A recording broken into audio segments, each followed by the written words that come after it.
Keď vy, Ján Holý, poviete áno, kto sa vám postaví?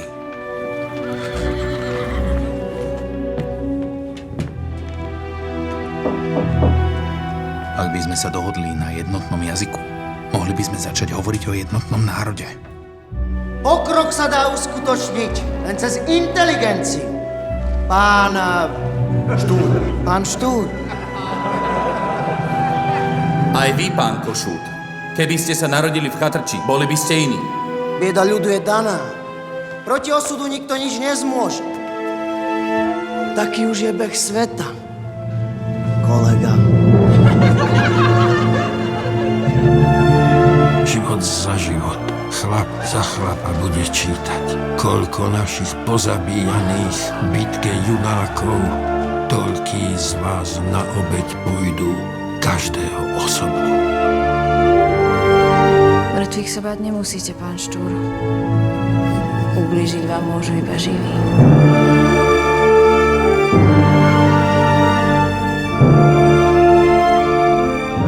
Ešte zatáť sa daným víťazstvom tešte. Však cenu kúpite ho veľkú, pán Štúr.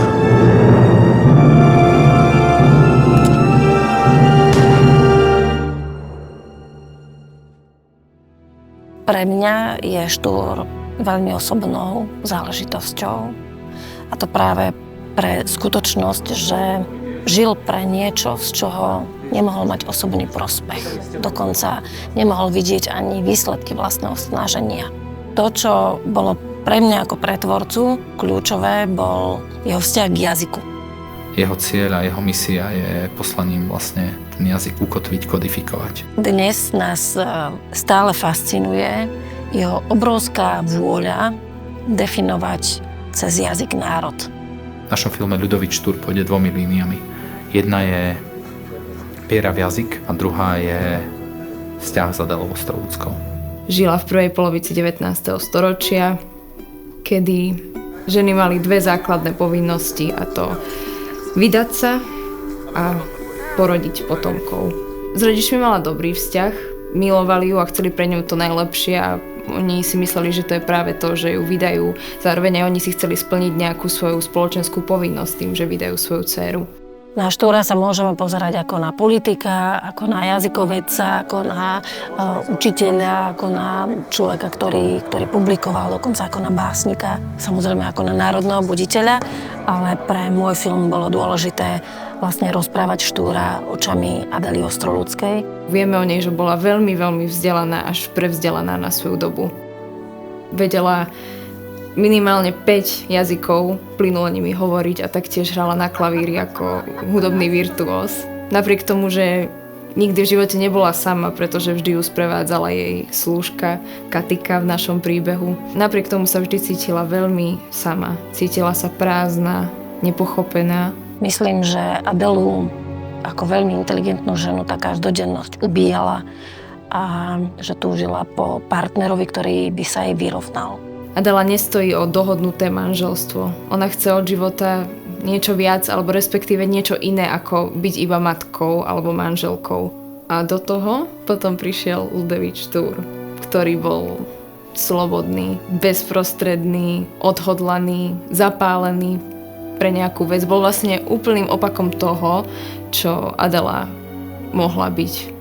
Vieme, že to bol veľmi atraktívny muž na nejaký dobový vkus. Bol vnímaný ako niekto, kto si zaslúži lepší osud, než na aký ho predurčil rodný dom.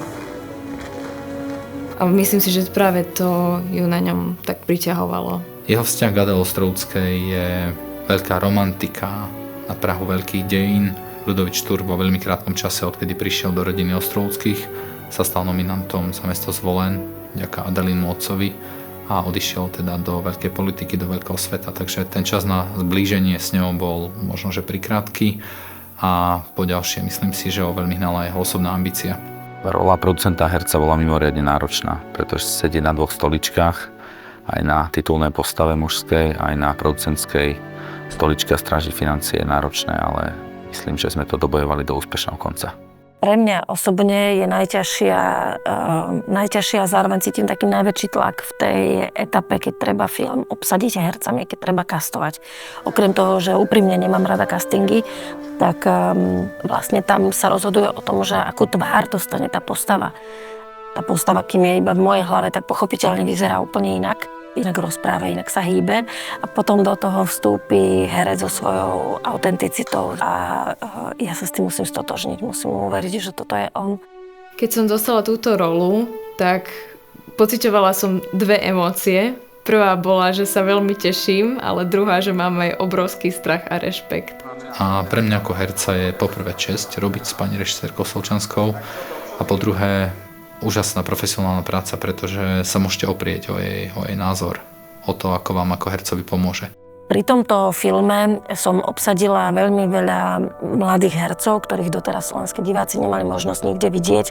Je to pre mnohých z nich filmový debut. Veľmi mi pomáha, pretože je to môj prvý film, prvá filmová skúsenosť, čiže je ku mne veľmi dobrá, veľmi láskavá, naozaj veľmi trpezlivá, všetko si so mnou prejde, do detailov mi to vysvetlí. Naozaj veľmi si to vážim, že má ku mne takýto prístup a veľmi, veľmi veľa sa učím. Mariana Čengel-Solčanská je pre mňa jedna z najlepších režisérov, ktorá sa nachádza v Československu. Robí nádherné filmy. Pracuje sa mi s mladými ľuďmi veľmi dobre, oni sú veľmi otvorení a snaživí. Čo je trošku ťažšie, je, že boja sa improvizovať, boja sa do toho priniesť nejaký nápad. Naozaj majú pred kamerou obrovský rešpekt, majú obrovský rešpekt pred staršími hercami, ktorí vzhliadajú k ním. Takže odbúrať také tie nejaké barikády, strachy a ubezpečiť ich, že sú v bezpečí, tak to je veľmi zodpovedná práca a ťažká práca. Pani režisérka mi vždy prizvukovala, že hlavne tá Adela musí byť z mäsa a kosti. Musí to byť proste reálny človek. Ja som hral iba to, čo mi povedala pani režisérka, ako ma k tomu naviedla. To ona stvorila Ľudovita Štúra. Ja ho iba predvádzam. Je veľmi dôležité oddeliť postavu herca a filmovú postavu. A našou úlohou je vydestilovať čistú postavu, odosobnenú od herca. Mnohokrát som bojoval s tým, aby môj Ľudovít Štúr nebol formálny. Aby som ho naplnil, aby bol živý, z mäsa a kosti, aby to bol Ľudovít Štúr, ktorý ožil. Zaujímavé je, že keď nakrúcame a máme za sebou prvú klapku, druhú klapku, prvú scénu, druhú scénu, tak sa v celom štábe rozhostí taká atmosféra zvláštneho pokoja a kľudu, preto lebo všetci vidíme, že to, čo nás stálo nesmierne úsilie v tých procesoch prípravy, že už sa to deje, že to vzniká. To, čo sme si predtým kreslili, to, čo sme sa o čom sme sa rozprávali, čo sme hľadali v skladoch, čo rekvizitár zháňal a vyrábal, čo sme s hercami čítali, že vlastne už to máme, že toto je to, prečo sme celé tie roky a mesiace pracovali. Zistila som, že je to teda veľmi náročné. Naozaj, že nie je to sranda. Svetom Antone, že tam bola neskutočná zima, museli sme hrať v podstate svoj každodenný bežný život a pritom sa netriasť od zimy. Prvý pocit z filmu prichádza už pri pozeraní denných prác. Tam človek vidí, či chémia na placi fungovala, nefungovala, komu kamera svedčí, nesvedčí, či to bude veľký boj, alebo či to bude parádna jazda. Obavu som mal zo scén, ktoré boli na koni, pred nimi som mal rešpekt, nikdy som predtým veľmi na koni nejazdil. Absolvoval som celý kurz, ale nakoniec scény, kde tak fantasticky cválam na koni, to nie som ja, ale je to môj dubler. Čo sa týka tých scén, kde som bola napríklad v rakve alebo v hrobe, tak tie mi popravde nerobili až taký problém, pretože už som si to vyskúšala v minulosti, teda rakvu v predstavení v škole, takže to už bola pre mňa pohodička.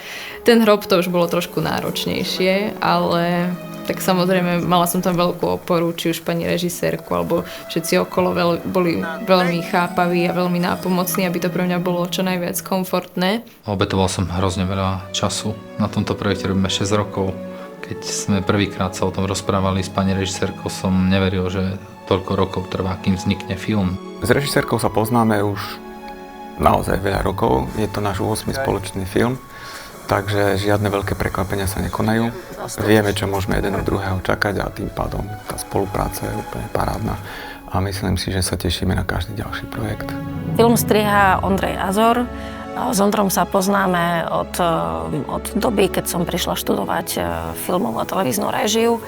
Strihal už moje študentské filmy, takže je to človek, ktorý videl celý môj autorský vývoj vlastne od takých tých prvých filmov, keď som hľadala ten spôsob sebavyjadrenia až po prvý celovečerný debut a teraz tento film, ktorý je mojím 10. celovečerným filmom a spoločným 8. filmom.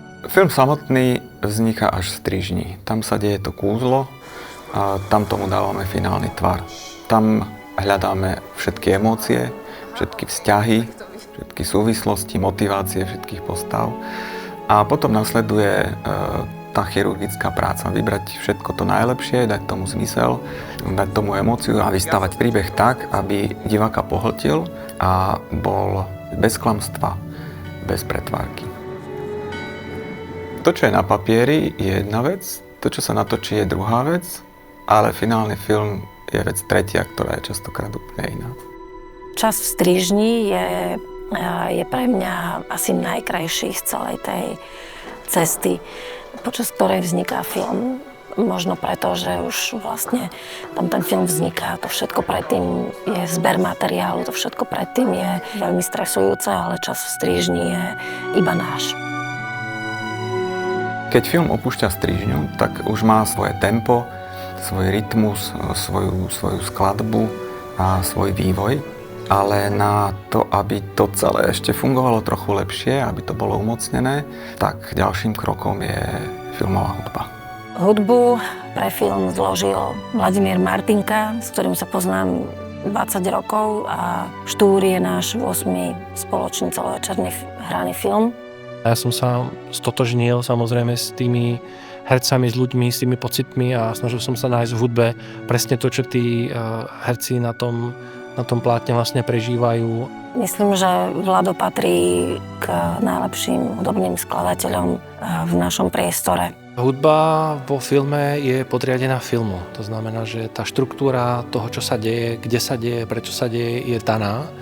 A vlastne tá hudba pomáha tomu divákovi rozumieť a cítiť to, čo vlastne tá postava cíti. Zároveň je to presne to, čo my ako tvorcovia toho celého projektu chceme, aby ten divák cítil. Vlado má obrovský dar hovoriť s ľuďmi v orchestri a sprostredkovať im emóciu, ktorá by mala byť na plátne. Myslím, že ľudia v orchestri ho majú veľmi radi a tešia sa na nahrávanie s ním. Skúsim vždy tých hráčov motivovať k tomu, aby to zahrali najlepšie, tak ako som si ja predstavoval a vždycky myslím, že sa nám podarí nejaký pekný výsledok. Majstrom zvuku je Miloš Hanzeli. Mal veľmi, veľmi ťažkú úlohu, aby to všetko, čo počuť na placi, evokovalo život v polovici 19. storočia. My keď sme nakrúcali, tak sme počuli úplne iné veci, ako bude počuť divák v kine. My sme počuli, ako šli okolo sanitky, počuli sme diaľnicu, počuli sme lietadlá. Takže majster zvuku musel vytvárať úplne iný ruch, ktorý tam je. To všetko vznikalo až na zvukovom pracovisku. Tie filmové kúzla sú veľmi mocné a že realita je niekedy úplne iná, než to, čo vidíme na tom obraze. Tvorba vizuálnych efektov je dnes súčasťou pomaly každého celovečerného filmu. Obzvlášť sú vizuálne efekty dôležité pre historický film, kde každý očakáva, že sa stretne s obdobím, ktoré dnes je pomaly nenatočiteľné. V tomto filme sme mali za úlohu vytvoriť prostredie z obdobia 19. storočia, či už to bolo stará Bratislava, Viedeň. Svet, ktorý videl Štúr v polovici 19. storočia, ten už neexistuje. Kaštiele, v ktorých sa pohyboval, sú dnes zrekonštruované a slúžia ako súkromné sídla, ako napríklad kaštiel v Zemianskom Podhradí. Dnes už má úplne iný účel a nie je možné v ňom nakrúcať. Takže sme hľadali zástupné lokácie, ktoré by sa ponášali na ten svet, ktorý poznal a zažil Štúr, a to sa bez filmových trikov vôbec nedá. Takže ten svet, ktorý divák uvidí vo filme, tak ten je vlastne výsledkom úžasnej práce našich trikárov. My musíme v prvom rade tie vizuálne efekty vymyslieť. To práve na základe režiséra, scenaristu a produkcie si sadneme a vytvoríme kompletný rozpis tých trikov, už ako sa budú natáčať a čo reálne sa bude treba točiť, alebo naopak spravíme to trikovo kompozične. Vo filme boli vytvorené viaceré vizuálne efekty klasickou efektárskou tvorbou, ako bol napríklad záber masovej scény slovenského povstania z polovice 19. storočia. Že naozaj, že sú to kúzla, čo sa tam dejú v tej postprodukcii. Najťažšie bolo zbaviť sa jednej a druhej pozície. Čiže vedieť byť iba herec a venovať sa iba nakrúcaniu a pripraviť sa na to. A druhá vec je vedieť byť iba producent, nemyslieť na tie umelecké dopady, neškrtiť financie a doklepnúť ten film, aby bol naozaj výpravný. Asi najťažšie bolo rozhodnúť sa, kto bude Adela Ostrolocká.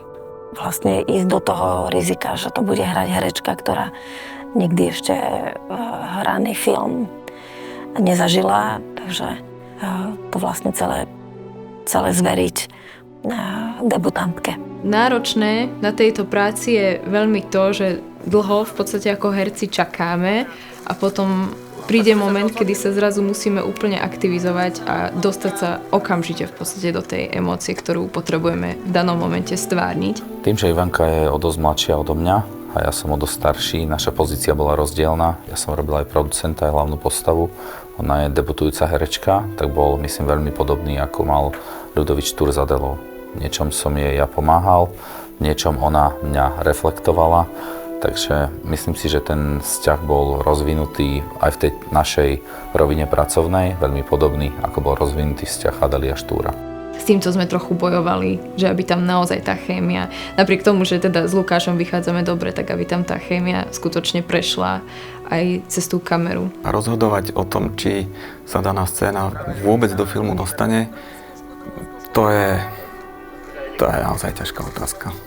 To sú najťažšie chvíle, kedy sami vlastne v strižni rozhodujeme, akú tvár ten film bude mať, ale zároveň aj akú mať nebude. A je to zvláštne vedieť, že veľa vecí, ktoré sa natočili a ktoré boli postrihané, nakoniec nikto nikdy neuvidí. My poznáme akoby nejakú formu a fakty. A tejto forme a tým faktom sme museli dať dušu človeka. A toto pre mňa ako herca bolo najťažšie. Štúr vlastne pracoval pre kultúru, pracoval pre národ a to je taká obrovská misia, ktorá presahuje snaženie jedného človeka a ktorá dokonca presahuje dĺžku jedného ľudského života. A myslím si, že on to dobre vedel. Myslím, že to je aj hlavným posolstvom toho filmu. Rozprávať o niekom, kto nám môže slúžiť ako morálny vzor, ako niekto, ku komu môžeme vzhliadať a ako môžeme cítiť vedľa seba, keď sa cítime byť neistí našim postavením v Európe, našim postavením vo svete. Štúr pracoval pre Slovensko a pre budúcnosť, ktorú si nedokázal ani predstaviť. A to, čo dnes máme, že slovenčina je úradným jazykom, že na Slovensku je vlastne povinné školstvo a neexistuje vlastne nikto, kto by bol negramotný. To, že sa na úradoch rozpráva slovensky, že Slovensko má hranice a že má miesto medzi vyspelými štátmi, tak to je jeho zásluha. Tento film je dôležitý, najmä kvôli tomu, že priblíži jednu z najvýznamnejších osobností našich dejín tým divákom úplne iným spôsobom. On bol tak komplexnou osobnosťou, tak veľmi významnou osobnosťou našich dejín, že by sme mohli o ňom nakrútiť jeden film každý rok a aj tak by sme o ňom asi nepovedali všetko, čo je potrebné. Tým, že točíme jeho príbeh, akoby pokračujeme v jeho živote. Momentálne Ľudovič Štúr týchto 24 natáčacích dní znova ožil. Nech si z toho každý odnesie, čo chce, ale verím, že má zmysel a že je dôležitý.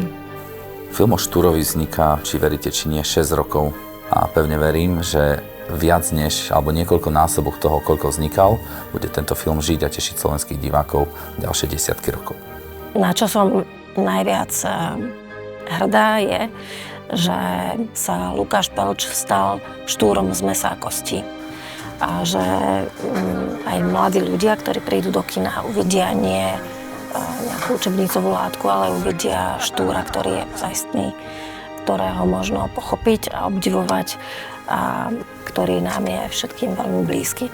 Preto, lebo aj keď sa to zdá neuveriteľné, tak tie veľké dejiny a veľké veci robil človek ako sme my. Vystřed. ďakujem.